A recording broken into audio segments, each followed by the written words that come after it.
Okay, everyone, raise your hand right now if you think board service is a piece of cake. I thought so. Welcome to the ECFA Governance Toolbox series, and in this session, we'll meet Frank, who skipped out on a board meeting and found his true passion. This is series number 2 on balancing board roles, understanding the 3 board hats: governance, volunteer, and participant. Brought to you by ECFA. Your toolbox includes this DVD, the Board Member Read and Engage Viewing Guide, one for each board member, and the Facilitator Guide. So, let's begin. Peter Drucker, the father of modern management and the champion of nonprofit organizations, once said, "There is one thing all boards have in common. They do not function." Now, you may laugh at Drucker's tongue-in-cheek wisdom, but was he describing your board? In this session, we'll shine a light on this major governance dysfunction: confusion over board roles. So join us now for In the Trenches Board Stories, with today's episode, The Day We Pushed Frank Out the Door and Off the Board. This is a true story, but the names and the details have been changed to protect the innocent, or perhaps the guilty. Here's Jennifer with this board's true story. I can remember that weekend like it was yesterday. The board of directors at our rescue mission had a retreat, and our Friday strategic planning session had been extraordinary. We had tons of ideas, enthusiastic engagement, and we ended with a powerful prayer session. But then Saturday morning, frankly, was a bit dry. Okay, to be honest, it was absolutely boring. Our consultant was going on and on and on about governance. It was painful. Finally, our consultant mercifully put his monologue on pause for our coffee break. When we returned to our seats after stretching that coffee break out as far as we dared, someone said, "Where's Frank?" Frank's chair was empty, and everyone chuckled. Skip, our consultant, asked about the laughter, but our CEO just ignored him. So Skip resumed his presentation, and thank God for caffeine, because now his governance insights started to make sense. But then it happened. A loud screeching distracted us. "Hey, that must be Frank on his power saw." Our CEO laughed. Frank's volunteer crew was rehabbing the old family shelter next door, and dear old Frank couldn't resist. He skipped out on our board session, that rascal. Well, when the laughter died down, Skip took his enormous 3-ring binder and banged it on the table and yelled. I mean, he yelled at us. "This is it! This is it!" Skip hollered. "This is what I've been trying to explain." Frank just made it crystal clear. Well, believe me, he got all of our attention. Then Skip pulled out 3 hats: the governance hat, the volunteer hat, the participant hat. He said that to bless Frank and to help him leverage in his God-given passion, strengths, and spiritual gifts. Maybe we should just push Frank out the door and off the board. We were all shocked. But Skip explained that boards often confuse these 3 roles, and he said something that caught us all off guard. If you need a board member, recruit a board member. If you need a volunteer, recruit a volunteer. There are times when Skip suggested when board members can be effective in their governance roles and in their selected volunteer roles. But he said, the best boards separate governance from volunteerism. Frank is a contractor, and when he joined the board, we named him chairman of Buildings and Grounds Committee. It made sense, right? But then, with Skip's counsel, we discerned that Frank would have far greater joy as a volunteer and not a board member. And to be honest, he was ineffective and inexperienced with his governance hat. Hammers and saws, he's your man. Faithful participant at any of the mission events, he's there. But board policy manuals, agendas, and parliamentary procedure, he hated that stuff. So fast forward. Here's what we did. our board chair had a heart-to-heart chat with Frank and gave him the option of devoting all of his time and his passion to his volunteer role.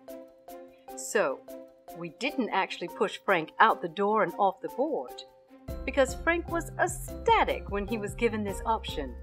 He took the initiative and jumped out the door and off the board, all on his own.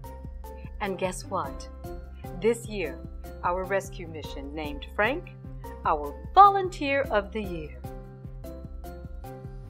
Well, that was Jennifer's story, and it sounds like Frank found his passion and his calling, just not on the board. After hearing Jennifer's story, 3 questions come to mind. So let's put John Pearson, the board governance consultant, on the Toolbox Series hot seat and get some answers. John, question number 1 might be obvious, but let's get your thoughts on the record. What's the governance hat? So this is the hot seat, huh? Well, first let me say that the governance hat is pretty straightforward. BoardSource, highly regarded in secular nonprofits, has about 10 roles for boards.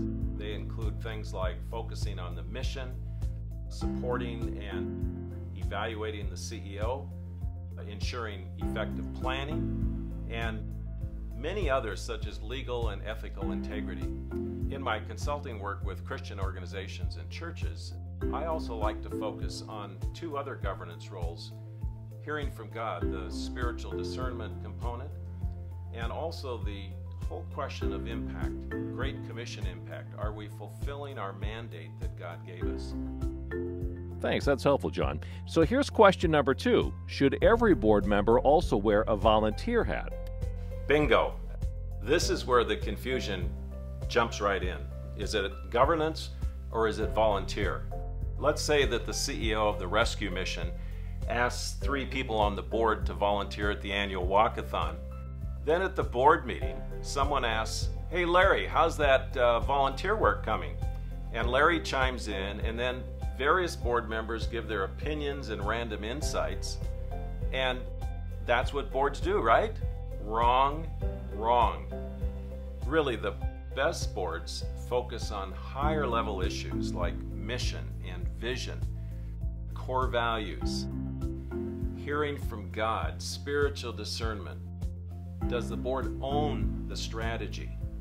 And so rather than micromanaging, you don't want to confuse the governance hat with the volunteer hat. So when boards micromanage and focus on the volunteer hat, it just goes downhill from there.